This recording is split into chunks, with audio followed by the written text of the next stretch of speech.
Welcome to the WWE Podcast, your place for the most passionate wrestling analysis on the web. Just turn Roman heel. What is WWE waiting for? When other wrestling podcasts put you to sleep, you can count on the WWE Podcast to keep you engaged and asking for more. I've been watching wrestling for over 20 years, and that was one of the best matches I've ever seen. This is unlike any other wrestling analysis. So without any further delay, let's get the show started right now.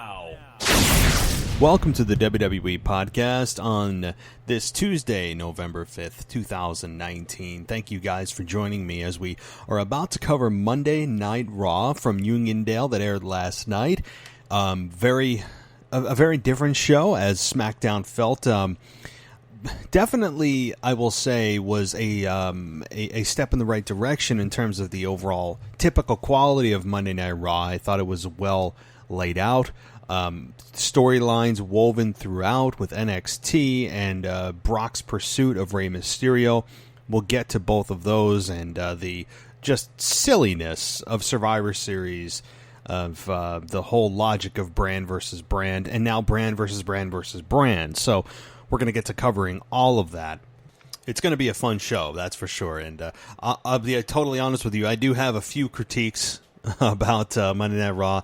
But what would be a WWE podcast without those, right? I mean, there's no such thing as a perfect show, and I don't like to just nitpick at things. It's just that when there are just glaring holes in a story that have not been explained or are just we're supposed to fill in the blanks, I'm not a fan of that kind of storytelling. And somebody on Twitter said to me today, "Oh, you're just digging too deep on this." And I said, "Do you mean digging too deep like I want to, just a cohesive story?"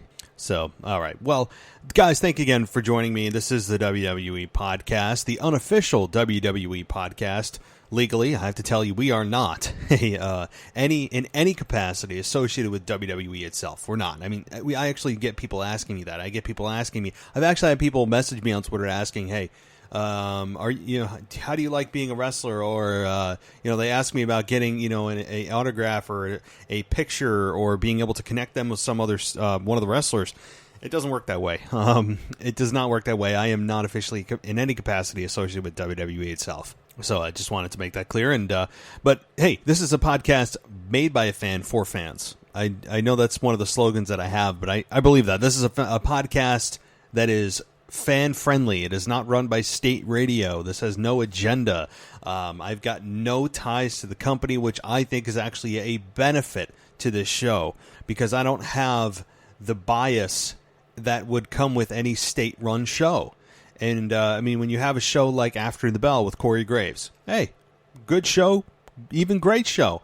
But guess what? He's got guests that are big names, Triple H, right? He's got Bayley. He's got any access to almost anyone that he wants to inside the world of WWE, and that is an actual official WWE podcast. Now, the issue I have with that is, are you really getting the true perspective and opinions from the person you're interviewing that is that's employed by the company that this podcast is under the umbrella of? So do you see the conflict of interest there where, yeah, they have big-name guests and you may get pieces of real truth, but are you getting the full story or true full opinion about a storyline, their crowd reactions, or whatever it may be? Probably not. You're probably not going to be getting the true story. And I know some people dig for dirt, but a lot of times you're probably going to get some generic response to things, and it's very reserved in what they actually want to say. I mean, look no further than Stone Cold's podcast on the WWE Network a number of years ago with Dean Ambrose that was rated one of the worst of all time because Dean was between a rock and a hard place. It was on the WWE Network, which means it's on the WWE platform. You're employed by WWE, and yet you are supposed to be giving answers to these questions that you can't give answers to, or your employer will be pissed off.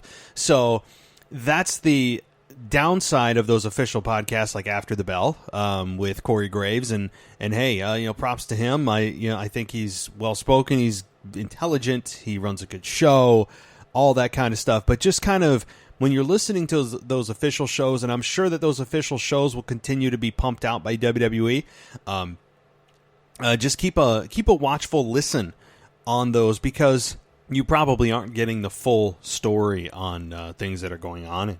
And again, if it's run by WWE, I mean, how can it be? How can you get a full, true opinion from someone when it is, you know that your employer is listening?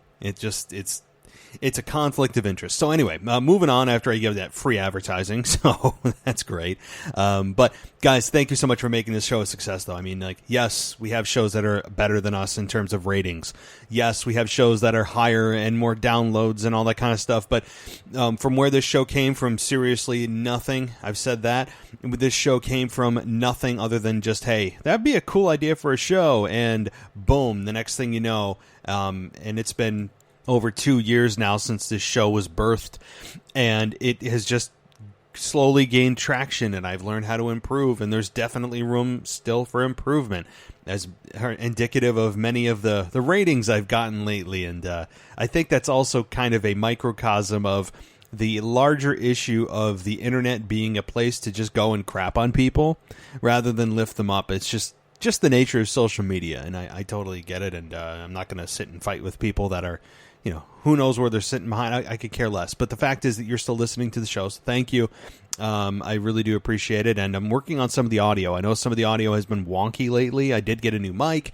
My guests are aware of some people are saying that they're whispering, so I'm going to try to make sure that the audio's turned up, okay? So I totally hear you on that. I'm going to be working with, again, this is a work in progress all the time. Okay, moving on, guys. I'm going to head down the line. Guys, thank you again. And you can head on over to patreon.com/WWE podcast if you want an ad-free experience, completely ad-free.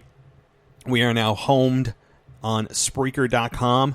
That is our home. We are now there. And if you want all of those ads and plugs that Spreaker sticks in there removed, you just head on over to patreon.com/WWE podcast, and you will get yourself a ad-free experience. And so one thing I would like to mention about the schedule this week is that we're going to be still doing the same number of shows, obviously today, and then a SmackDown review will be coming on Saturday.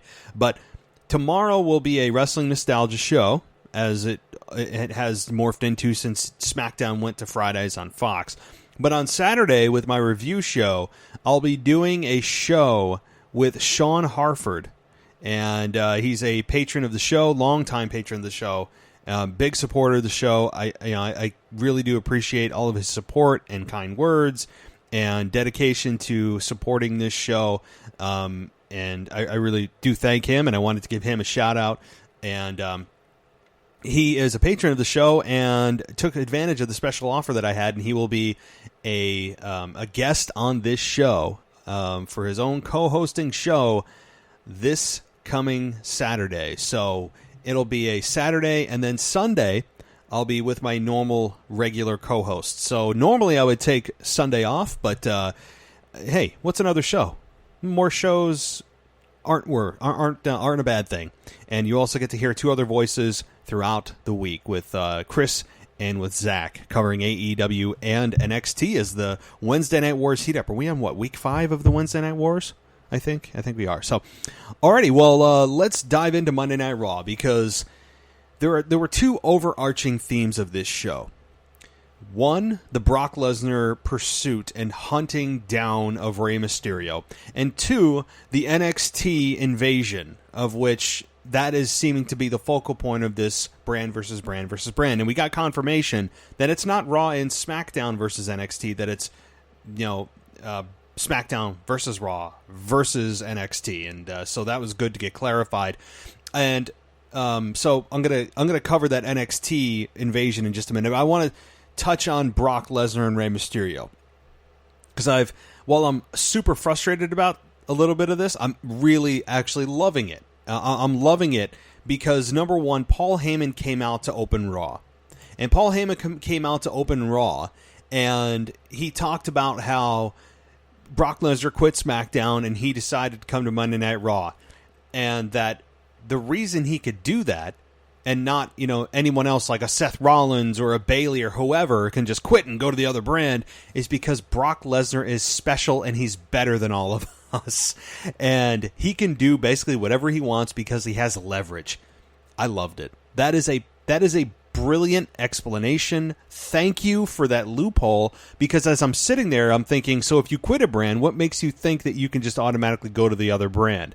Because wouldn't people just say, I quit, I'm going to the other brand? And you could just have this whole brand split go awry, of which it will anyway, but it's a loophole that needed to be closed and addressed, and it was addressed brilliantly by Paul Heyman. That's what I'm talking about with cohesive storytelling.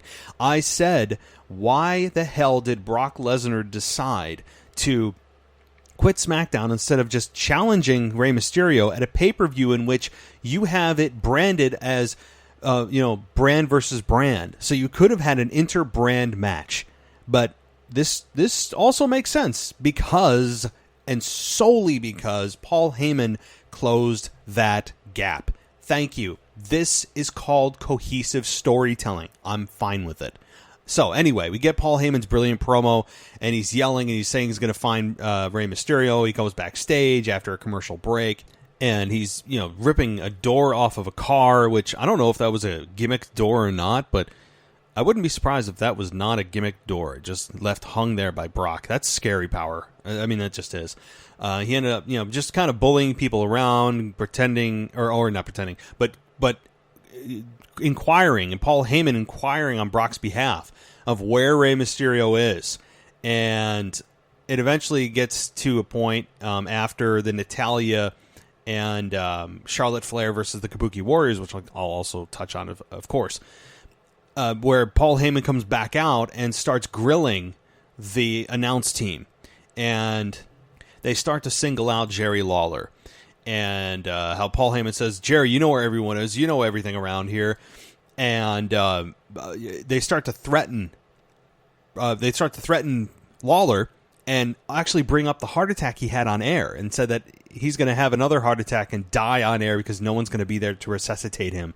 That's taking it too far. You know what? I'm sure the King loved it, because the King loves being involved in any kind of angle, whether it's physical or, in this case, just even a verbal exchange. He is still a wrestler at heart, and I think he truly enjoyed this. I'm sure that WWE made sure it was, that Lawler was okay with that being brought up in that kind of context. So then we get Dio Madden standing up to Brock Lesnar on defense and on behalf of the King, who, I mean, let's face it, we are all just concerned for his health if he ever competed in any kind of physicality. I don't want the King in any kind of physical capacity to put himself at risk. And again, I don't know if he's medically cleared to even take a single bump. I don't know. But having Dio Madden stand up and get in Brock's face, man, first of all, you realize how big of a dude Dio Madden is.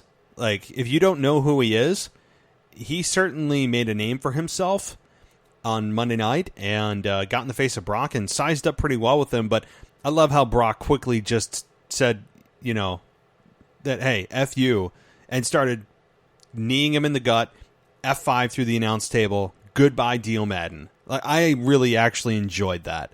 Loved it, in fact. There's a part of me that just, and you may think I'm some kind of cynical SOB, but anytime Brock Lesnar gets on these heel runs and starts just beating the holy hell out of people, even that are innocent, there's some part of me that absolutely loves it. Loves it. When, for example, when he attacked Rey Mysterio and Dominic and started this whole thing, yes, Brock started this, I know. And when he started it, I loved it. There's just something so intriguing or just alpha male-ish. I don't know what it is. I just love when Brock is like that. And he's just this remorseless beast. And he doesn't have to worry about getting cheered. He just does whatever the F he wants. And it's awesome. So I loved it. I love Dio Madden getting his face planted through a table. Adios. And then we get Rey Mysterio attacking from behind on Brock Lesnar. And as a babyface, I think the only justification for this is that we all know that if they were to go one-on-one, that Rey Mysterio will lose and lose quickly. And so that, he attacked his family. He's got to do anything he can to save his family and stand up for his family, protect his family. But he's also a babyface here, and babyfaces shouldn't be attacking from behind. I thought he had a lead pipe. We haven't seen a lead pipe in a while. It was some kind of tubing. I don't know what kind of tubing it was, but he went after the legs of Brock and then hit him in the face with his championship. And then we got a challenge issued by Rey to take what Brock holds most dear, and that is the WWE Championship. Well, let me just say this. I don't think that Brock holds the WWE Championship and values it to the level that Rey Mysterio values his family. I think what Brock Lesnar values the most is alone time. So if Rey Mysterio was to threaten to take away Brock Lesnar's alone time, and that would be what's on the line, however the hell that would work, I don't know, but that would probably motivate Brock more than the championship. So when he said that, I'm going to take away what means the most to you. Again, I'm pretty sure in saying the WWE Championship is not what means the most to Brock Lesnar. But anyway, I get it. It's a storyline. It made sense. I'm not nitpicking on that. It's just when I'm thinking about real life here with Brock, I'm going, no. That's not the case here. But I like the challenge there. I did, here's the thing with Rey Mysterio. I have never, ever felt like I am I'm behind Rey Mysterio. Never. I think he's a great competitor. I think that he is an all-world talent. He is a Hall of Famer. He is a great family man from what I've read. Again, everything I've read. I don't know him personally. But from everything I've garnered over the years, he is a great human being. And that's not the issue here. The issue I've had is I know he's the underdog. I get it. We've seen that story with him throughout his entire career with every matchup he's ever had. But I can't ever get behind Rey Mysterio. I just can't. He's a panderer. He's got a little bit of the traits of John Cena, Roman Reigns. I remember when he came out with like I don't know, it was a handheld digital camera, and he was like videotaping the audience, and it's just pandering was his middle name, and I can't handle it. It's just, I don't know. He's not a character I can relate with. Maybe that's the problem. I don't get behind him. I don't. And I enjoy Brock Lesnar. Seeing Brock Lesnar beat the holy hell out of him. And I hope that he gets a hold of Rey Mysterio and decimates him into oblivion, because we all know that Dominic is going to be rearing his ugly face at Survivor Series. And I hope that when he does show up, Brock Lesnar just demolish him in front of Rey Mysterio. Man, I'm on a... Oof. That sounds awful, but it's what I want. I want to see that. To me, Brock is not the heel in this. I want to see Brock Lesnar destroy stuff. And seeing him beat up Rey Mysterio is just... I don't know why I find it so entertaining, and I hope Dominic gets the same thing. Again, I'm not advocating for them to actually get hurt for them as human beings. Okay, I'm aware, and I sense that they are actual people. I get that. I'm not advocating that they truly get hurt. I'm advocating for their characters to get demolished by Brock Lesnar. I would love it. Okay. Moving on. So good heat there. To me, that was a heel heat for Rey Mysterio. But moving on to the NXT angle here, and then I'm going to get into the individual matches of what happened on Monday night. And so we had the NXT thread woven throughout the show, right? We know this. And it was extremely successful on SmackDown. You could argue that, well, SmackDown wasn't at full strength.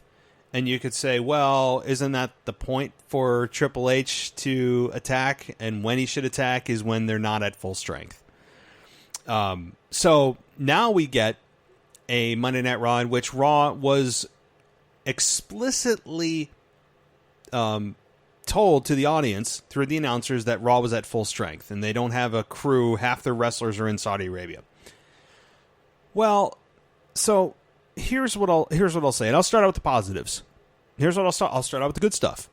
Again, I haven't really complained about anything on Raw so far, other than my just sick need to see Rey Mysterio and his son be destroyed.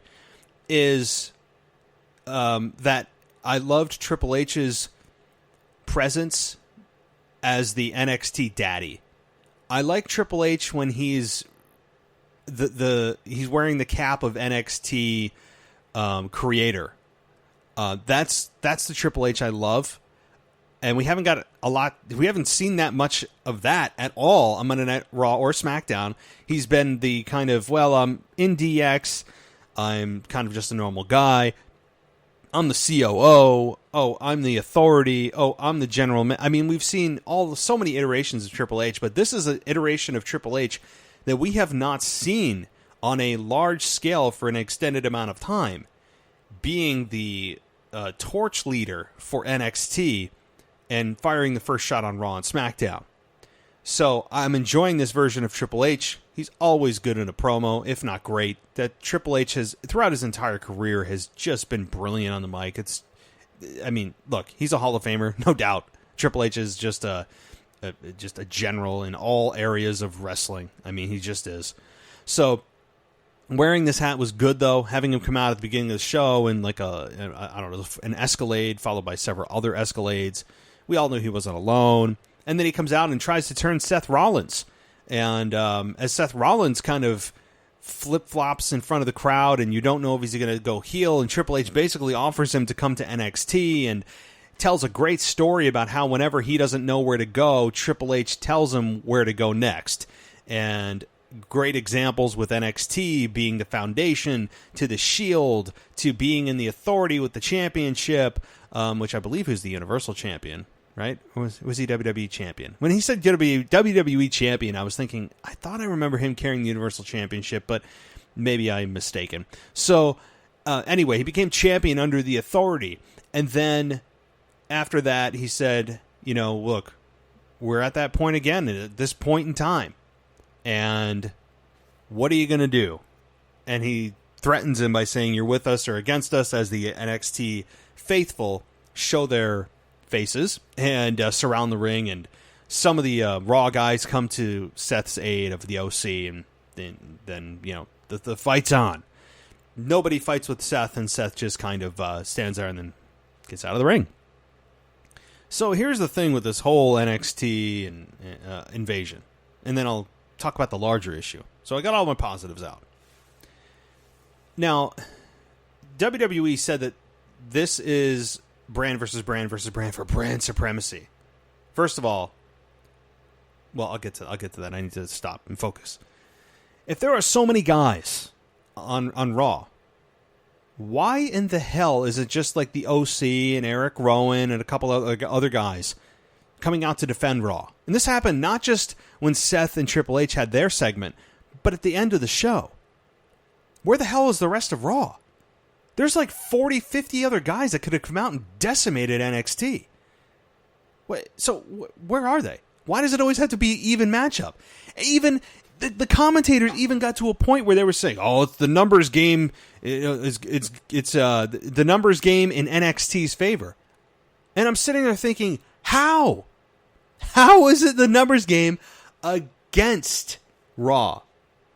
I'm fairly certain that Raw outnumbers, in terms of guys and gals on the roster, NXT several times over. Probably it's 3 times the roster. So where are they? Why is it just the OC coming to the rescue? It made no sense. If this is such a big deal in brand supremacy, and maybe they're just trying to showcase the guys that are going to be on the Survivor Series elimination team for each brand, which is clearly going to be AJ Styles, probably Eric Rowan, among Seth Rollins. I get it, but this is supposed to be a brand supremacy thing, and you're building towards a pay-per-view. Where are the rest of the guys? And you may say, well, NXT needs to make an impact. They can't get squashed. They had their moment on SmackDown. They had a couple of moments on Raw. It just made no sense. So here's the overarching issue, this whole thing. And this happens every year since they've been doing the silly annual Survivor Series brand versus brand. And I enjoyed it when it was just the traditional Survivor Series elimination match, when the brands were not involved. Because is anybody out there, seriously, I don't want jokes. I want people who are for real telling me that they are only loyal to Raw or only loyal to SmackDown. Anybody? Do the fans give a you know what? No, they don't care. You know what they care about? They care about the individual performers, the wrestlers. That's what they care about. They care about great stories and personal rivalries and championships and good matches. That is what good storytelling is. And unfortunately in 2019, good storytelling is, by fans' definition these days, is, well, just have a good match, do a lot of kickouts and cool moves. That's what's a good story. No. You know what's a good story?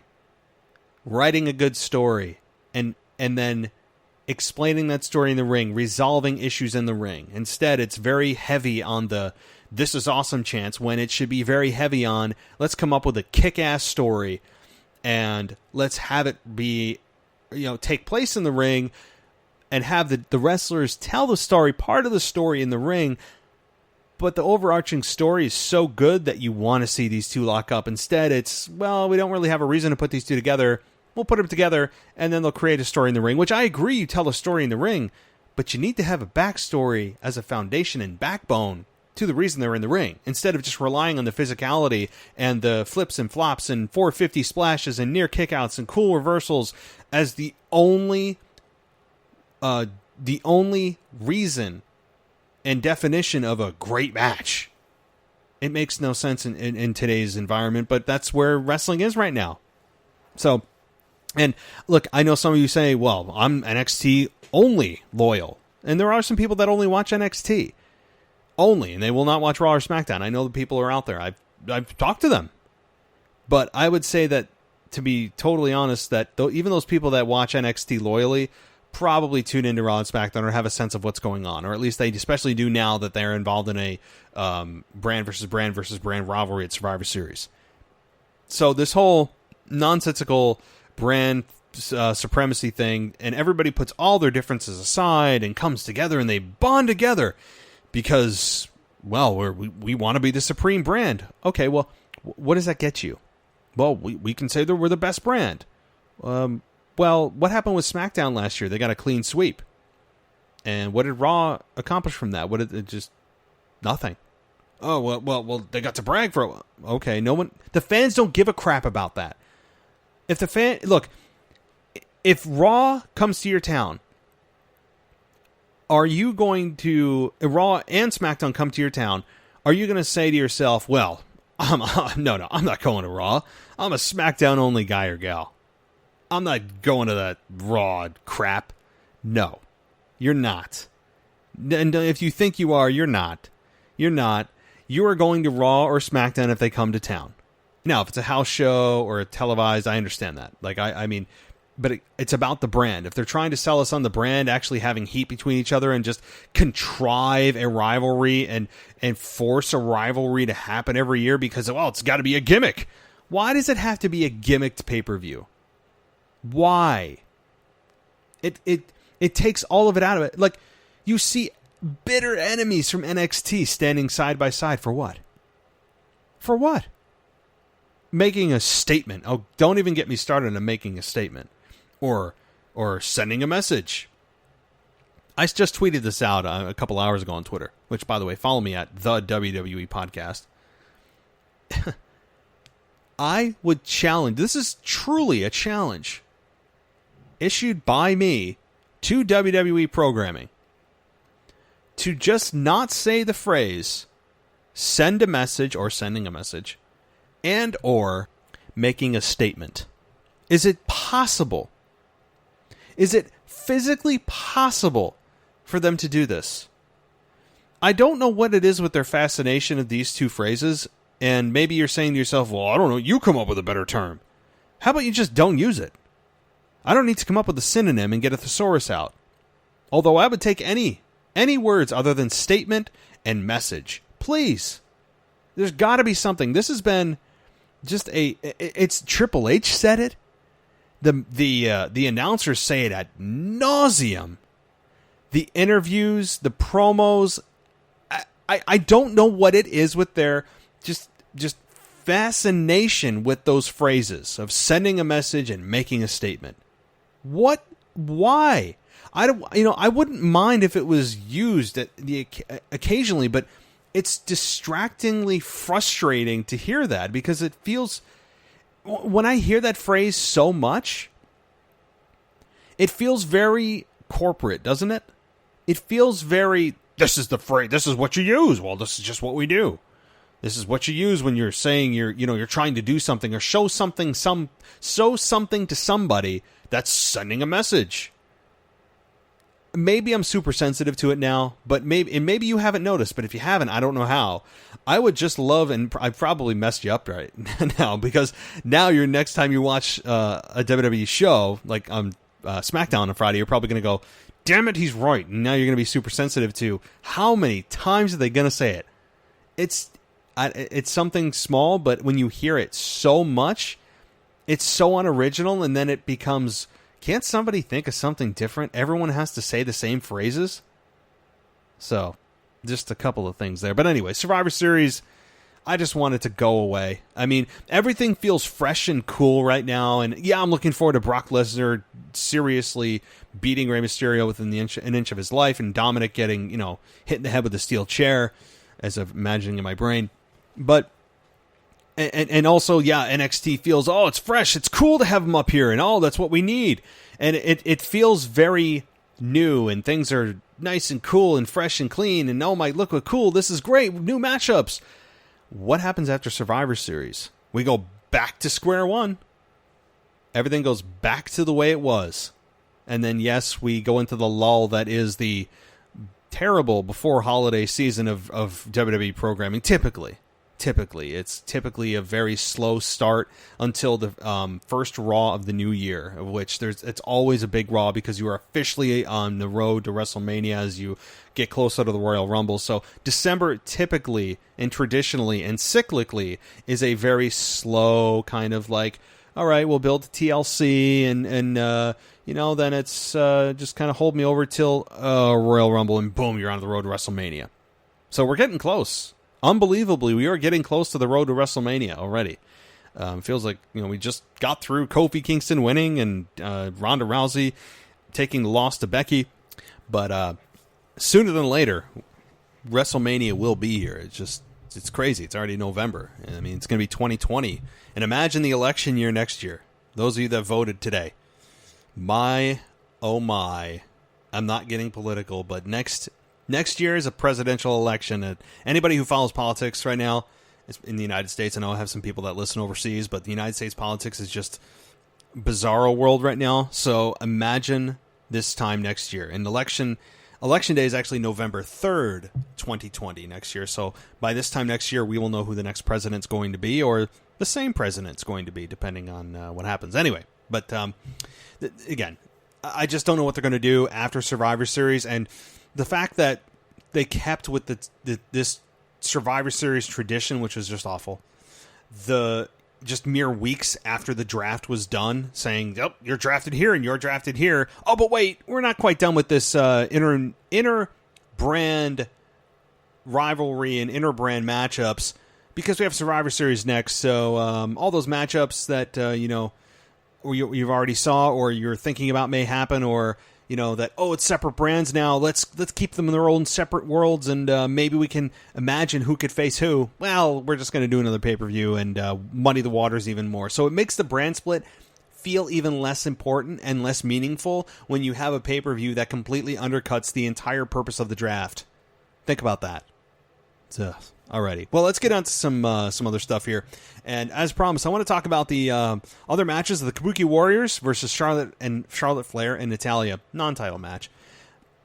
Again, the Kabuki Warriors, I can't say enough about what they've done. Even in their limited English and dumping Paige and all of that kind of stuff, they've really been able to add depth to their characters without even really saying a word. It's amazing. And both women are highly skilled in the ring. I enjoy watching both. That boot that Kairi Sane took from Charlotte as Charlotte was in a sitting position was brilliant. Just physical. Even the ref went over immediately into check. I think even the ref bought into, oh my God, she probably might be knocked out.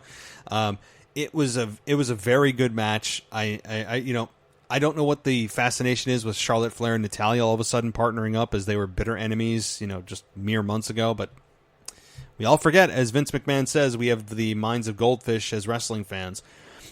So Asuka looked for the Asuka lock on Natalya, but she fought out. Natalya puts Asuka in the sharpshooter for the win via submission. So a solid win. I did not think that after what Natalya and Lacey Evans accomplished and what they represent over what they did at Crown Jewel being the first ever women's match, that they would then pour cold water on it by having her lose. So, I mean, it's the right move. I will say that I'm getting a little bit weary of Kairi Sane and Asuka losing now a couple of weeks in a row. We had Becky Lynch defeat Kairi Sane last week, and now we have Natalya defeating Asuka this week.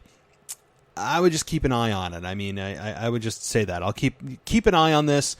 I hope it's a trend that stops next week. These two are flashy characters. Kairi dropped the silly pirate thing, of which I told you that she should. So she's done that. Excellent. Asuka has altered her makeup a little to the green mist tears or whatever they are. Awesome stuff there. And they've turned heel.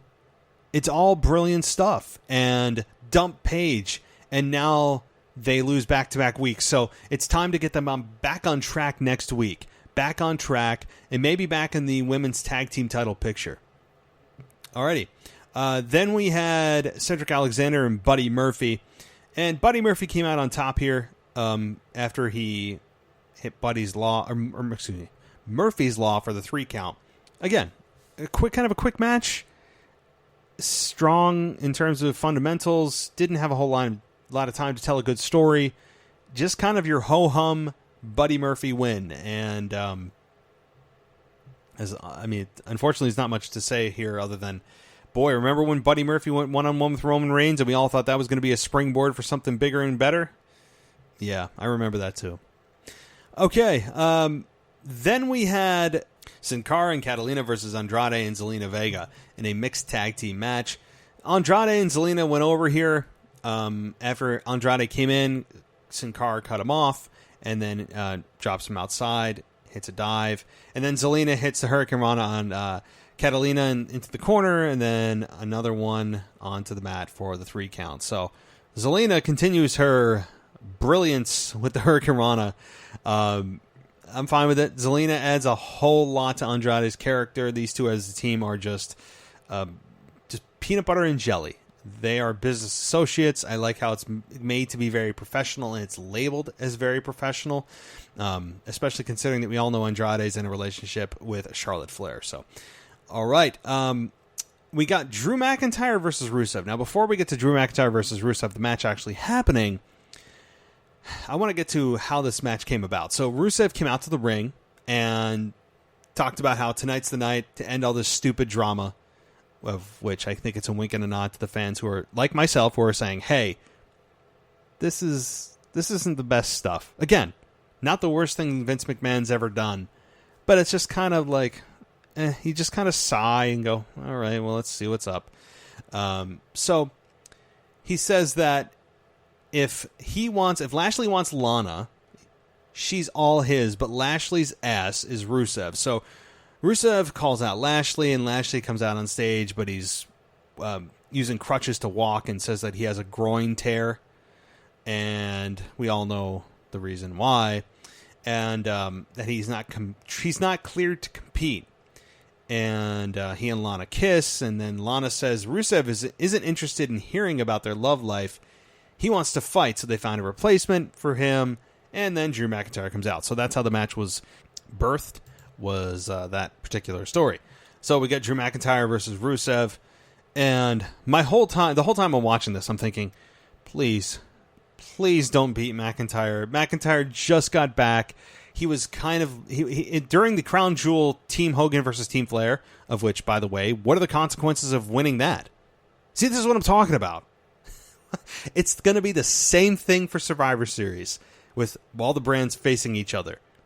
And by the way, I don't even know how that match is going to work. Maybe it's just a triple threat with one individual from each brand representing, because I don't know how you have a triple threat tag team or a triple threat elimination match with all the brands being represented. I don't know. But anyway, all I'm thinking the entire time is if Rusev wins here and buries McIntyre, I'm turning off the television. I mean, Drew McIntyre got lost in the shuffle at Crown Jewel, and I thought he was going to come out on top, and so they had the good old faithful company boy of Roman Reigns winning, the most boring outcome you could have had for that.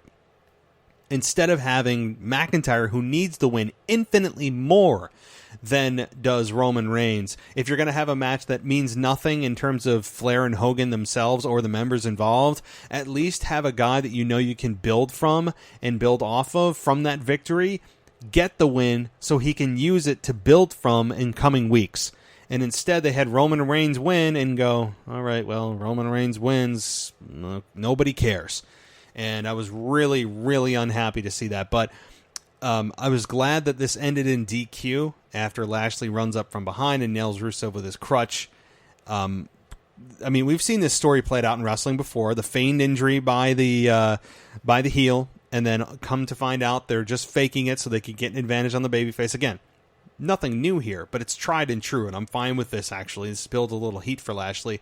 So Rusev turns around and brawls with Lashley. Rusev beats down Lashley in the ring, but then Randy Orton hits the ring out of nowhere with an RKO on Rusev, and then Lashley and Orton are about to beat down Rusev, and then Ricochet comes out for the save, and Ricochet and Rusev clear the ring, and Lashley picks up Lana and retreats up the ramp.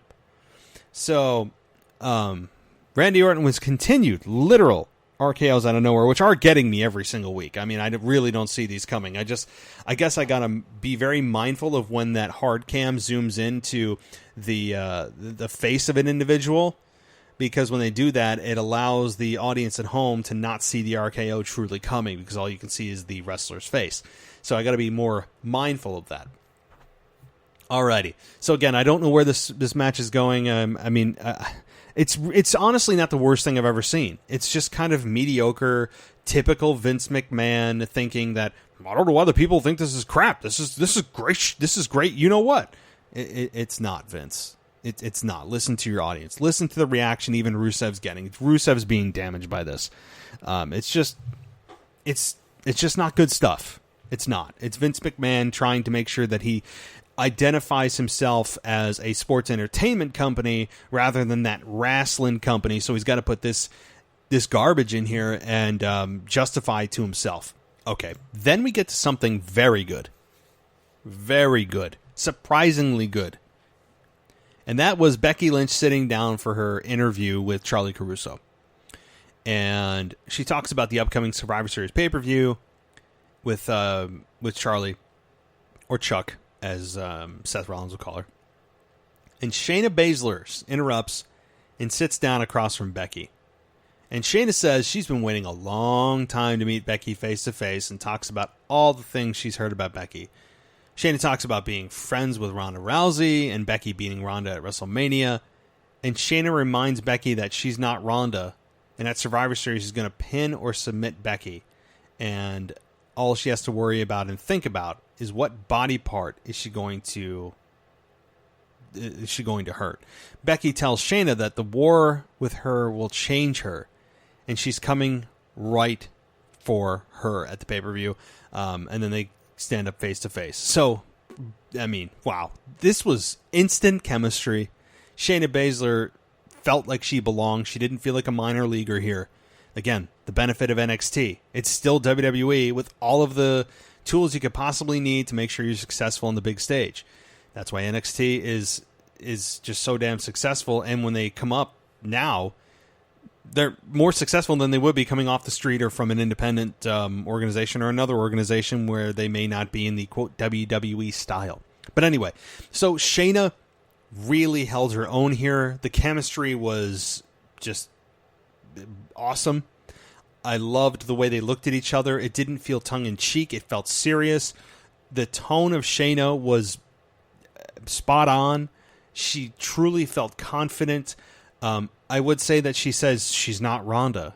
I would have just said to her, well, you probably wish you were, because Ronda Rousey had one of the most successful Ultimate Fighting careers of all time. So to say you're not Ronda is actually kind of a knock on yourself, right? Because you're saying that you're not the best in the world at fighting as a woman.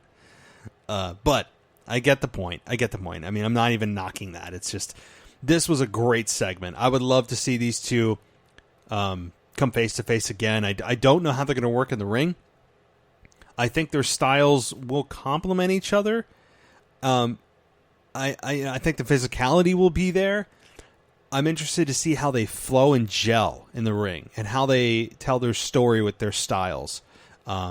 This has me very intrigued. So, yes, WWE's big, large, overarching issues are not the fact necessarily that it's just, we've seen these people fight before. That happens every couple of months where there's a blow off to a feud and you're just like, let's get through this. I'm done with this. Let's go to something else.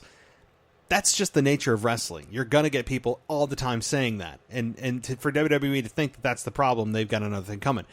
In this case, I will say, Shayna Baszler and Becky Lynch, man, see, when you catch fire in a bottle like this, you need to run with it. And I don't know if this is going to translate to next week or the following week, but at least for this particular week and this particular time, at this moment, they have me hook, line, and sinker on what they're going to say or do to each other next. So, awesome A+ for both women. Humberto Carrillo and the Street Profits versus the OC. So, it's weird. The OC's involved in a lot of different weird stuff, aren't they? And they never followed up with them winning the greatest tag team in the world trophy. So what are they gonna? Why win it? This is what I'm talking about. WWE has wins and losses, but then they don't mean anything. There's no follow up. Okay, my frustration's coming. So now we get the Street Profits at their very best when they are off the mic and don't make me want to slap the smile off their face. The winners were the OC, as it should be, to be totally honest. AJ put his feet on the ropes for the illegal advantage on Humberto Carrillo, who took the fall, which is good. I'm fine with it. The OC win.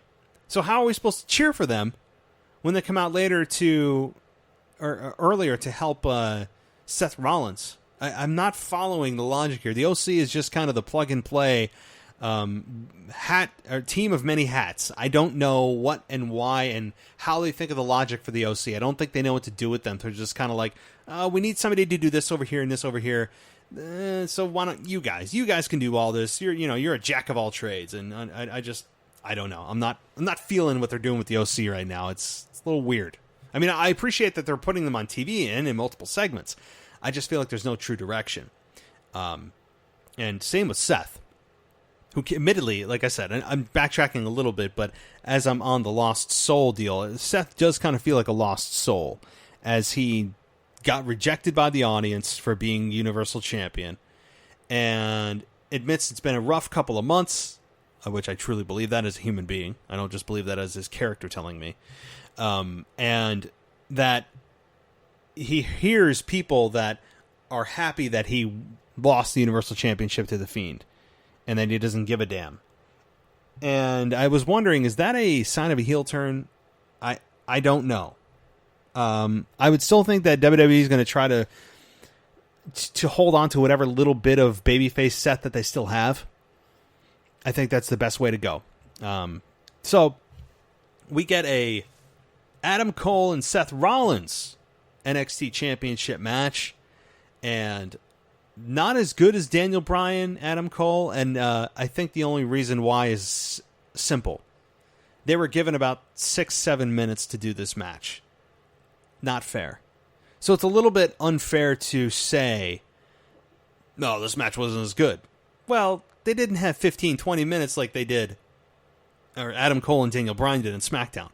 I did, however, liked how the winner was Seth Rollins by DQ, because I don't think you could have Adam Cole come in and beat two of the top guys clean, and particularly Seth Rollins, who really needs some kind of direction right now. Like I said, he is just kind of a lost puppy, looking for somebody and something to latch onto.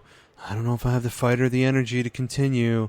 After the weeks and weeks of promos of, I do what I do best. I fight and I persevere, and I fight and I persevere, and I overcome, and all these positive adjectives is what I do. And then, I don't know if I can do it anymore. Yeah, so woe is me, sad face. I don't know if I can do it anymore, guys. So that's supposed to garner sympathy instead of pity? I don't know. I just think it's time maybe for Seth to go to the dark side or go away for 2 months.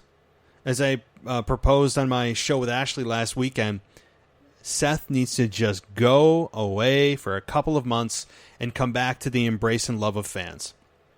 And I'm fine with that. Seth needs time off to heal his mind, his body, and his spirit as a human being, not just a character. The character issue will resolve itself upon his return because as human beings, we miss what's not there and the heart grows fonder. That whole thing is so true, especially when it comes to wrestling. And I think that's exactly what the doctor ordered for Seth. He seems to be going through a legitimately difficult time in his career. He's probably banged up a little bit. The fans are starting to reject him, and he's like, I don't know why. You guys don't like me. What? I know I'm being a bit dramatic in my impression, but you guys know what I'm saying. He feels like a whiny kind of, feel bad for me. I don't know what to do. I'm a lost puppy.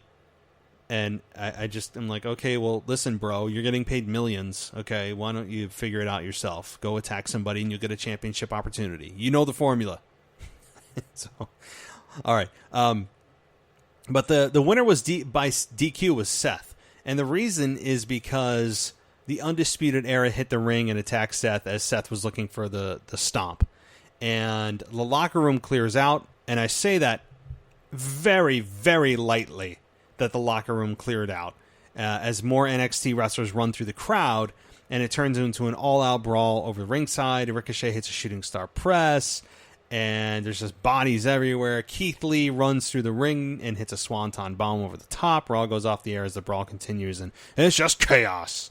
Well, again, I wouldn't even use that language. I'm reading a Raw review. That's where I came up with the locker room clears out language. That is very strong. I would say gorilla clears out, gorilla position cleared out, but to say that the locker room cleared out, you would have 80 guys out there, of which 25 of them would be NXT superstars and would be pummeled into oblivion. So there's that. I've already gone over that. Alrighty, well, guys, that's my Raw review. I hope you enjoyed it. And again, I'll be back tomorrow with Wrestling Nostalgia, and then back Saturday and back Sunday with co-host 1 of Sean Harford and co-host 2. I believe it's Mary Grader's week this week, where she got me really riled up last time and to the point of almost no return. She made me have my first explicit podcast last week, or 3 weeks ago, I should say. So maybe she'll be able to bring that out of me again. Who knows? Who knows? She does have that ability. Damn her. All right. Well, guys, and also don't forget AEW and NXT podcasts are coming your way this week. So we have 5 more shows coming this week. We almost have a show every single day when you add up the number of shows this week. 6 out of 7 days we'll have a show. It's just awesome. So hope you guys enjoy it. Thank you again for supporting the show. You can head on over to patreon.com/WWE podcast if you want all the ads removed from this show and just listen with ease. How about that? Alrighty, well, thank you so much, guys. As always, I'll talk to you next time.